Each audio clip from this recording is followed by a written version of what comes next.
दुनिया बड़ी खराब है। हाँ, तो दो जासूस हैं अभी। 2014 के चुनाव में इन्हीं दोनों जासूसों ने एक नारा दिया था, घर घर मोदी। एक नारा ऐसा है जिस पे ये वाकई अमल कर रहे हैं, घर घर मोदी, हर मोबाइल में मोदी। संचार साथी, ये संचार साथी के चक्कर में मत पड़िएगा, ये साथी नहीं है। ये सरकार का एक हाथी आपके मोबाइल में आके बैठ गया। हाथी मेरे साथी भी पिक्चर थी एक। और इन दोनों की पुरानी आदत है, ये बीमारी इनकी पुरानी है जासूसी करने की। गुजरात में मशहूर है, मैं इससे ज्यादा इसलिए नहीं बोलूंगा। कपिल मिश्रा बहुत कुछ बोल चुके हैं। दिल्ली की विधानसभा में पूरा वीडियो चलाया था, कपिल मिश्रा ने इनकी जासूसी का कांड खोला था। अब वो कपिल मिश्रा इन्हीं के नेता हैं, लेकिन खुलासा उन्होंने जरूर किया था, उसका धन्यवाद हम उनको देंगे। तो ये जासूसी जो ये गुजरात में करते थे, अब ये चाहते हैं मेरे और आपके घर में ये जासूसी करें। ये चाहते हैं हमारे बच्चे, परिवार, अब बच्चे होते हैं, सेल्फीज लेते हैं, फोटोएं खींचते हैं, एक दूसरे को भेजते हैं। ये सब चीजें copy to Narendra Modi, CC to Narendra Modi, CC to Amit Shah. क्यों भाई? ये हर बेडरूम में घुसने की बीमारी क्यों है आपको? क्यों घुसना चाहते हैं आप हमारे मोबाइल्स में? कल एक महाराज आए, अपने आप को महाराज कहते हैं, ज्योतिरादित्य सिंधिया, कहते नहीं नहीं ये कंपलसरी नहीं है, इसको आप डिलीट कर सकते हो। महाराज, ये राजे रजवाड़ों का राज नहीं है। अब लिखित में जो आया वो बताइए। मौखिक रूप से आपने आदेश जारी कर दिया, उससे थोड़ा ही चलेगा। ये कोई रियासत थोड़े है आपकी।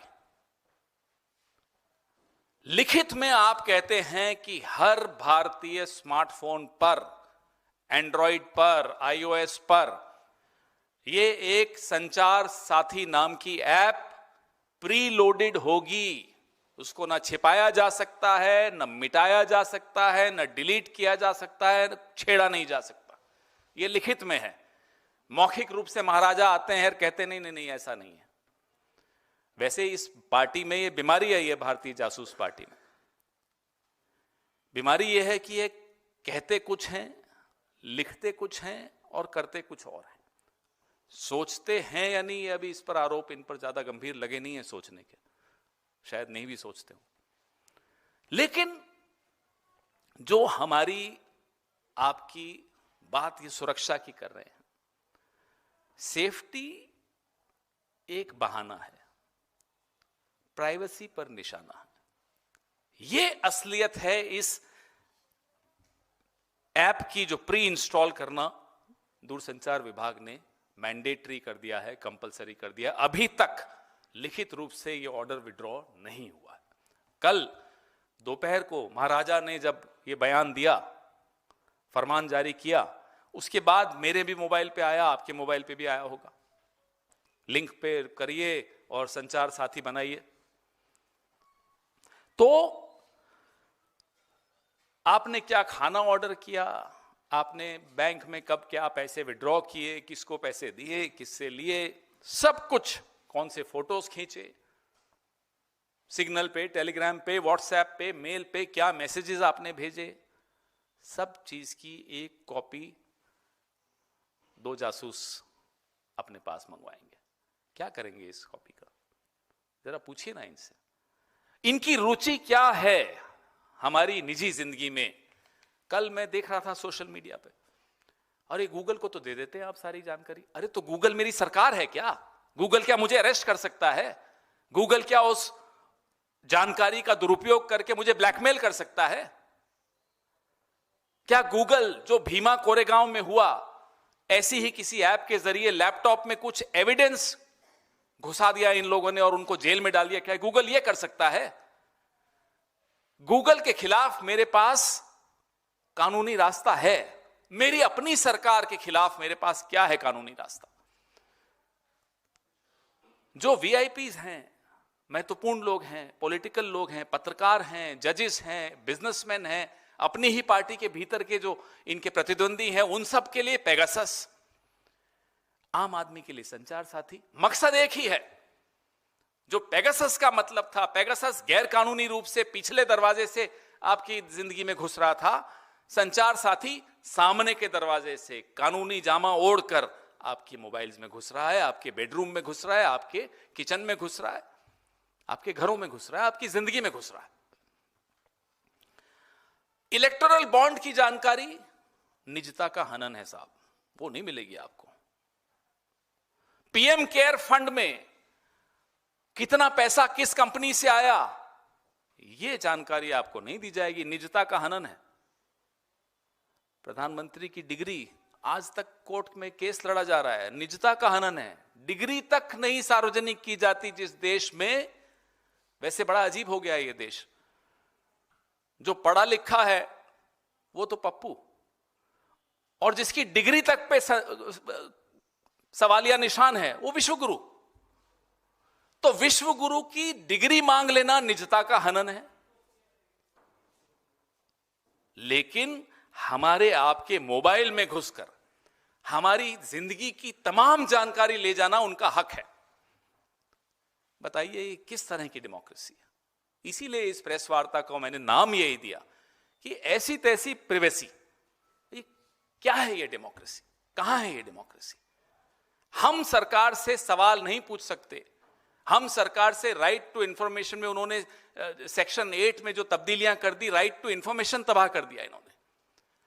और इस सरकार जिसके पास हमारा आपके जितनी इंफॉर्मेशन, जितना डेटा, जितने आंकड़े हैं वो सुरक्षित नहीं है, इसका सबूत ये सरकार कई बार दे चुकी है।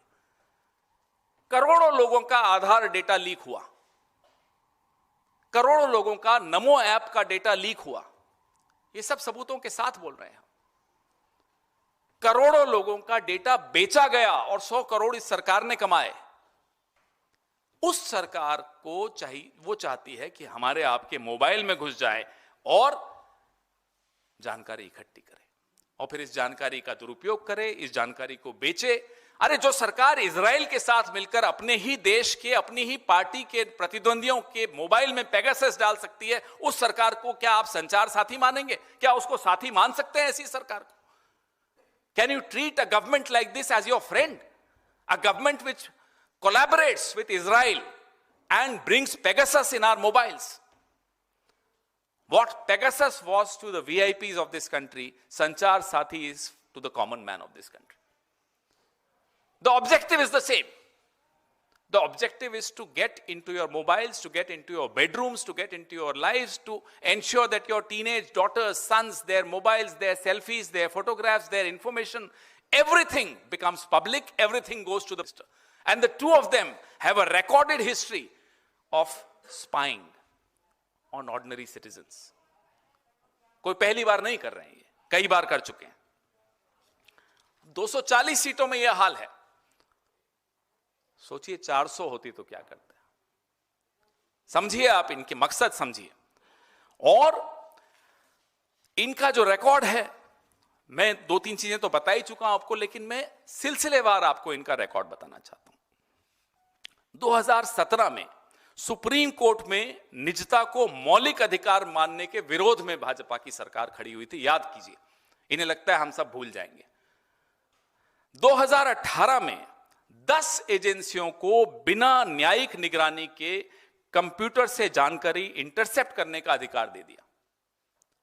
10 agencies without any judicial oversight. DNA profiling bill यही सरकार प्रमोट कर रही थी, पुश कर रही थी। सोशल मीडिया हब का जो प्रस्ताव था, डिजिटल बातचीत पर निगरानी, यही सरकार पुश कर रही थी। आधार डेटा लीक का मैं आपको बता चुका हूं। और 2019 तो ऐतिहासिक साल था जब पेगासस लाया गया, जिसमें न्यायाधीश, विपक्ष के नेता, हमारे राहुल गांधी, हमारे कई नेता, केंद्रीय मंत्रियों तक की, अपनी ही पार्टी के केंद्रीय मंत्रियों की जासूसी की गई थी। 2020 में नमो ऐप का हुआ, जिसमें विसल ब्लोअर्स और पत्रकारों के निजी डेटा को लीक करने की और दुरुपयोग करने की आरोप लगे। आप कोई बचे हुए नहीं है, आप ये मत सोच लीजिएगा आप बच गए। आज हिरेन जोशी, कल हिरेन जोशी था, आज कोई और आ जाएगा, सुना है कोई और आ रहा है। तो ये सब जो इनके हथकंडे हैं, आरटीआई का मैं आपको बता चुका हूं। अभी इसी साल 2025 में आयकर अधिनियम में परिवर्तन किया, जिसमें email, cloud account, messaging app, social media, online banking, यहां तक कि जो आईओटी के उपकरण हैं उनकी भी छानबीन करने का अधिकार इनकम टैक्स डिपार्टमेंट को दे दिया गया। तो ये हमारी आपकी डिजिटल जो जीवन है उसको इन्होंने एक स्थायी निगरानी क्षेत्र बना दिया। यहां सिर्फ हमारी निगरानी करने का इनका एक षड्यंत्र चल रहा है। अब हमारे कुछ सवाल हैं। क्या यह सच नहीं है कि सरकारी नियंत्रण वाले ऐप कथित तौर पे नागरिकों के उपकरणों में फाइलें प्लांट करने के लिए प्रयोग किए गए हैं, जैसा कि भीमा कोरेगांव में हुआ? इस सवाल का जवाब दे सरकार। ये तो प्रूव्ड है, सबके सामने है भीमा कोरेगांव में इन्होंने क्या किया था। सरकार हर नागरिक के फोन में ये जबरन ऐप क्यों ठूंस रही है? क्या सुरक्षा कम घुसपैठ वाले तरीकों से नहीं सुनिश्चित की जा सकती? क्या इतनी टेक्नोलॉजी आपके तथाकथित डिजिटल इंडिया में आपके पास नहीं है? इजराइल तो आपका दोस्त है, और भी ऐसे शरीफ देश भी आपके दोस्त होंगे जहां से आपको इस तरह की हार्मलेस टेक्नोलॉजी आप ला सकें, जिसमें ज्यादा इंट्रूड नहीं करें, ज्यादा घुसपैठ हमारी जिंदगी में नहीं करें। क्या भाजपा सरकार ने इस घातक आदेश पर कोई सार्वजनिक परामर्श किया? मैंने तो नहीं सुना। अगर आपने सुना हो तो कोई डिबेट हुई, कोई कंसल्टेशंस हुई, कोई चर्चा हुई? नहीं, एक दिन सुबह उठे और कर दिया। डर है। जेन जी के नाम पे इनके रोंगटे खड़े हो जाते हैं, थर थर कांपते हैं जेन जी के नाम पे। ये तभी नौजवानों के मोबाइल्स में घुसना चाहते हैं। और भी कई कारण होंगे, इनकी नीयत तो ये जाने। आप समझते हैं मैं क्या इशारा कर रहा हूं।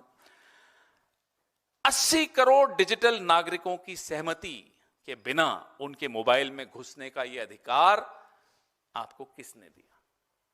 क्या इज दिस डेमोक्रेसी? क्या है ये डेमोक्रेसी लगती है आपको?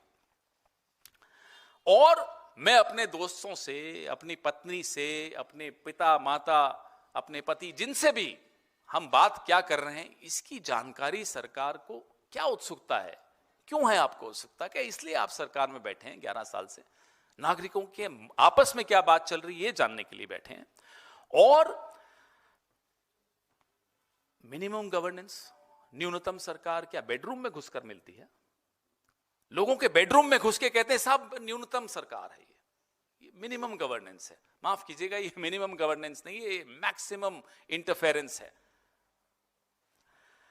अब हम स्पष्ट तौर पे पूरे देश की तरफ से, पूरे विपक्ष की तरफ से, मीडिया की तरफ से, सिविल सोसाइटी की तरफ से, भारत भर की तरफ से इस पाखंड को, इस षड्यंत्र को हम खारिज करते हैं। इसके खिलाफ हम आवाज बुलंद करेंगे, हर स्तर पर करेंगे। देश में इस तरह की जासूसी सरकार द्वारा हम बर्दाश्त नहीं करेंगे। इस देश के हर नागरिक की निजता की सुरक्षा करना हम सबका कर्तव्य है। आपके सवाल किसने कहा है? महाराज बोलो, बुरा मान जाते हैं वो। ये क्या है सिंधिया सिंधिया लगा रखा? बोलो महाराज। उनकी तरफ से ये कहा गया है सर कि पार्लियामेंट में उन्होंने जब बात किया इस ऐप को लेकर, जब सवाल पूछा गया, उन्होंने कहा कि जिस तरह से फ्रॉड हो रहे हैं, एक सोसाइटी में कैंसर बन गया है। हम लोग इसको रोकने के लिए ये जो है ऐप जो इसका काम करेगी, साथ ही ये डिलीट किया जा सकता है। वो बार बार इस पर लिखित में ऑर्डर कहां है कि डिलीट किया जा सकता है? 7(1)(b) आप देखिए ना, 7 जो ओरिजिनल ऑर्डर है उसका पॉइंट नंबर 7 देखिए। क्या उसमें अमेंडमेंट देखा आपने? आज बोलने से क्या होता है, इनको याद दिला दीजिए। ये इनकी कोई रियासत नहीं है कि बोल दिया तो साहब मान लो कि फाइनल है। लोकतंत्र है, लिखित कागज से चलता है। महाराज को कह दीजिएगा जाकर।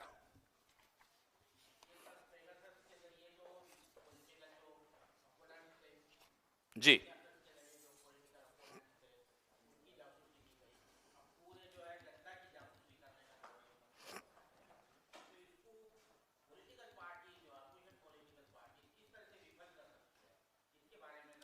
आप और हम मिलकर इस देश के नौजवान, इस देश की सिविल सोसाइटी, इस देश के तमाम वो लोग जिनको इस बात की चिंता है, और इसमें मैं मानता हूं कि 140 करोड़ लोग हैं जिनको इस बात की चिंता है कि साहब सरकार मेरे बेडरूम में क्या करेगी, क्यों चाहिए, क्यों हमारे बच्चों की फोटोग्राफ्स इनको चाहिए, क्यों हमारी बेटियों की, हमारे बेटों की सेल्फीज इनको चाहिए? कारण क्या है? गुजरात में जो जासूसी करते थे उससे मन नहीं भरा आपका?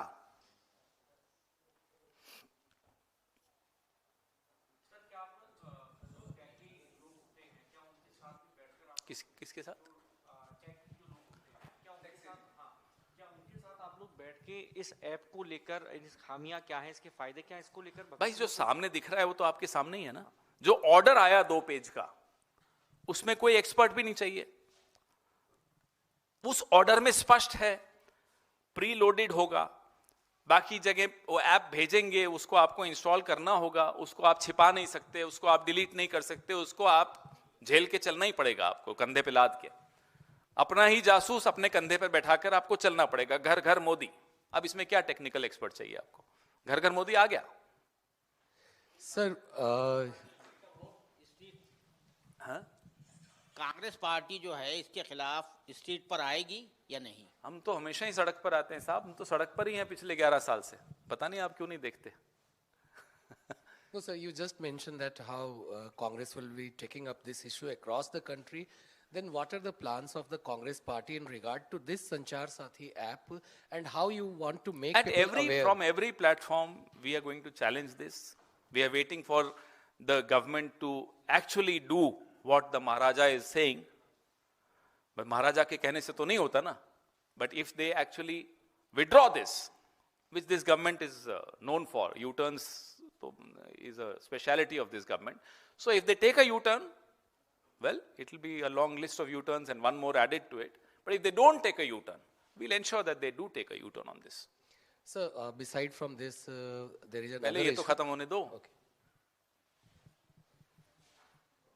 और सवाल इस पे? हैं? हाँ, इसके बाद विषय अलग है। अरे अगर पहले आप इस पे पूछ तो लो, कोई हो तो। ये है ना विषय अलग है। अच्छा अलग है, फिर पूछिए सर माइक लीजिए, माइक लीजिए। हिरेन जोशी बहुत चर्चा में है। कौन? हाँ, हिरेन जोशी क्यों है चर्चा में? वही तो जानना चाहते हैं आपसे। अब देखिए, सरकार को इसमें खुलासा तो करना पड़ेगा। हिरेन जोशी कोई छोटा नाम नहीं है। प्रधानमंत्री कार्यालय में सबसे मजबूत, सबसे ताकतवर व्यक्ति, जिसने इस देश के लोकतंत्र की हत्या में बहुत महत्वपूर्ण काम किया, आप लोगों को का गला घोंटने का बहुत काम किया है, और अब चर्चा में भी हैं। उनके साथी एक हैं जो लॉ कमीशन में अभी 7 महीने पहले ही आए थे, उनको आनन फानन में बाहर कर दिया लॉ कमीशन से। सुना सरकारी घर भी खाली करा दिए। क्या हो रहा है, देश को जानने का हक है। उनकी बिजनेस पार्टनर्स कौन कौन है, ये भी देश को जानने का हक है। क्या बिजनेस कर रहे थे हिरेन जोशी प्रधानमंत्री कार्यालय में बैठकर, ये भी देश में को जानने का हक है। कौन सी बेटिंग ऐप थी, क्या था, किसमें वो हिस्सेदारी है उनकी, चर्चाएं चल रही हैं सोशल मीडिया पर। और अगर सरकार जल्दी बाहर आकर कुछ नहीं बोलेगी, खुलासा नहीं करेगी, स्पष्टीकरण नहीं देगी, तो जाहिर सी बात है ये चर्चाएं चलेंगी मोबाइल्स पर।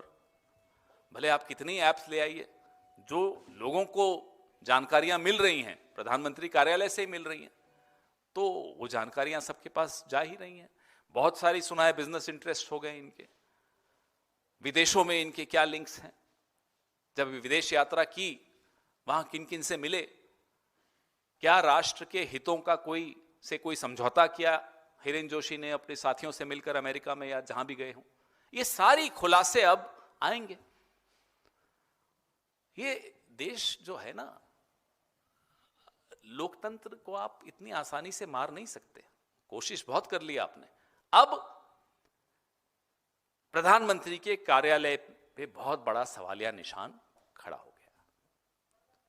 एक महत्वपूर्ण व्यक्ति, उसके रिश्ते, व्यावसायिक रिश्ते, उसके निजी रिश्ते, क्योंकि निजी कुछ नहीं होता प्रधानमंत्री के कार्यालय में। क्या निजी है, सार्वजनिक ऑफिस है वो। क्या संबंध किससे हैं, उन संबंधों का क्या नुकसान इस देश को हुआ, ये पारदर्शिता से देश को जानने का हक है। और सरकार का कर्तव्य है कि पारदर्शिता से हिरेन जोशी का पूरा प्रकरण देश के सामने रखें। नहीं तो हम तो रखेंगे ही। पवन सर, एक सवाल है। रक्षा मंत्री कल गुजरात के दौरे पे थे, राजनाथ सिंह जी। उन्होंने कल वहां पे कहा कि उस वक्त पंडित जवाहरलाल नेहरू पब्लिक फंड से बाबरी मस्जिद का निर्माण करना चाहते थे और उस वक्त गुजरात के बेटे सरदार पटेल ने इसे रोका। अरे भी रक्षा मंत्री को तो हम यही कहेंगे साहब, आप तो ऐसे न थे। बाकियों का तो समझ में आता है, बहुत पढ़े लिखे प्रधानमंत्री हैं, उनका समझ में आता है, जो बोल देते हैं। अब लोग हंसते हैं। रक्षा मंत्री भी बोलने लगेंगे इस तरह की बातें। भाई बताइए, कहां है आपके पास सबूत? ये कहां से हवाबाजी करने आ गए आप? इसका सबूत नहीं है उनके पास। लेकिन यहां झंडेवालान में 800 साल पुराना मंदिर अभी कुछ दिनों पहले गिराया जा रहा है क्योंकि आरएसएस के मुख्यालय की पार्किंग बनानी है। इसका सबूत है हमारे पास। ये अजीब सी बातें करते हैं साहब। नेहरू जी ने बाबरी मस्जिद, अरे भाई बाबरी मस्जिद कब बनी थी? 1560 में बनी होगी शायद। नेहरू जी कब पैदा हुए थे? सरदार पटेल जी की मृत्यु कब हुई थी? 1950 में हुई थी। उसके 14 साल बाद भी नेहरू जी तो थे ना। बनाई क्या बाबरी मस्जिद? तब तो सरदार पटेल नहीं थे ना रोकने वाले। तो राजनाथ सिंह जी को चाहिए कि मोदी के राह पे ना चलें। भाजपा में को बहुत बड़ा नुकसान मोदी जी करके जा रहे हैं। अब पीछे पीछे सब भी उसी रास्ते पे चले जाएंगे तो हमें तो कोई नुकसान नहीं, हमें तो फायदा ही है। पार्टी को खत्म करिए, हमें क्या नुकसान है? बाय। सर, एक रेवंत रेड्डी का स्टेटमेंट है और आपकी पार्टी से एक और लीडर हैं रागिनी नायक, उनका एक ट्वीट क्या? जिसमें उन्होंने एक एआई वीडियो जनरेट किया हुआ है प्रधानमंत्री मोदी का, और उस पर आपकी क्या प्रतिक्रिया? और रेवंत रेड्डी ने मैंने देखा नहीं और ना मैंने रेवंत जी का स्टेटमेंट सुना। तो जब मैं सुनूंगा और जब रागिनी जी का मैं ट्वीट देखूंगा तो उस पर टिप्पणी कर देंगे। ये मैं जो पहला आपका वो था इशू इसके बाद संचार साथी। अब आप संचार सारथी पे आ गए। देखो साथी पे। नहीं, मैं ये इसलिए अच्छी बात पूछना है, मैं चाह तो रहा- खुश हूं। हाँ, कि पूछिए। रशिया में भी इसी तरह से हो रहा है। पुतिन जो है यहाँ आने वाले हैं, इंडिया आने वाले हैं। क्या उनके वेलकम के लिए किया जा रहा है? तो ये उनको संचार कहो साथी? अपना मोबाइल न लाएं साथ में। पता चला इधर भी घर घर मोदी और उधर भी घर घर मोदी।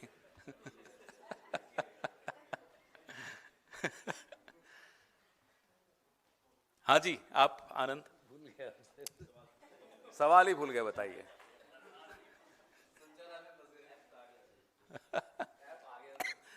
देखिए, CPP chairperson has written a detailed article in which he has highlighted that how in Aravali Hills the rules have been bended, and as Delhi is grappling with air pollution issue. it's a very serious concern. I come from the state where Aravali's actually originate from, Rajasthan, and they come right up to NCR. But when you drive down from my city to Delhi, there comes a point where you just see that the mountains are no longer there. They've been obliterated, they've been removed. And it's a shocker because from my childhood I have driven thousands of times on this road, and suddenly there is a blank. So what has happened to the Aravali's, and despite the Supreme Court orders, what has happened to the Aravali's, we are paying the price for that. And it's not just Aravali's. Aravali's is a major reason, but across the country what we are doing to our environment, whether it's the Andaman Nicobar Islands, you should see the reports on Andaman Nicobar Islands. They are cutting millions of trees. And we are paying a heavy price for that. Pollution is something which affects each one of us, our children, our elders, everyone. Today I was reading a report of how our lungs are so heavily compromised because of this pollution. You may not be a smoker, I know you are, but even if you're not a smoker, our lungs are compromised. The man sitting next to you who is laughing, he's not a smoker, but he's paying a price. So that's the price we are all paying.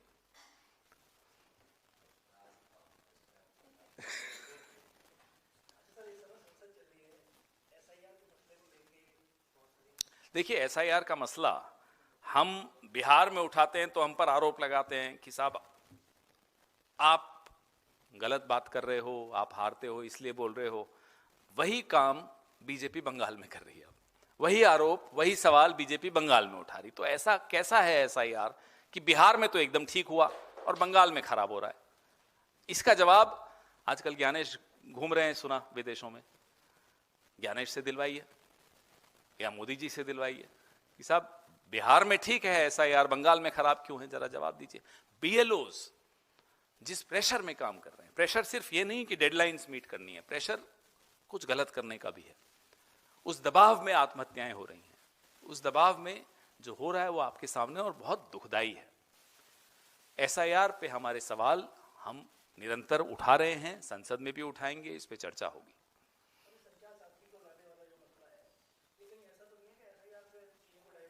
Divert होता है क्या? हमने अभी आपके सामने 2017 के कांड और 2025 तक के सारे कांड सामने रखे ना, ये चीजें डाइवर्ट होती हैं क्या? ये मूर्ख हैं अगर ये लोग सोचते हैं, मोदी एंड कंपनी, मैं खुलकर बोलता हूं, ये मूर्ख हैं अगर सोचते हैं कि इस देश में कुछ डाइवर्ट कर सकते हैं। इनको लगता है ये डाइवर्ट कर सकते हैं। ये देश इतना आसानी से डाइवर्ट नहीं होता, ये सभ्यता है। इसकी एक बौद्धिकता के चर्चे पूरे विश्व में होते हैं, जो विजडम है इस देश की, उससे ये क्या खिलवाड़ कर सकते हैं? इनका ये बौने हैं भाई, बौने नहीं मुकाबला कर सकते इस देश, इस सभ्यता की बौद्धिकता का।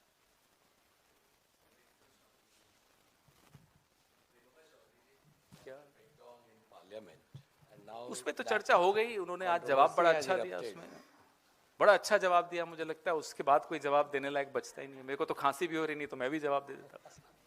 मैं खांसता हूं तो भी ऐसे लगेगा आपको कि मैं भी वही कर रहा हूं। Thank you. अब कोई वन ऑन वन नहीं है, जो सवाल थे आपने पूछ लिए। Thank you.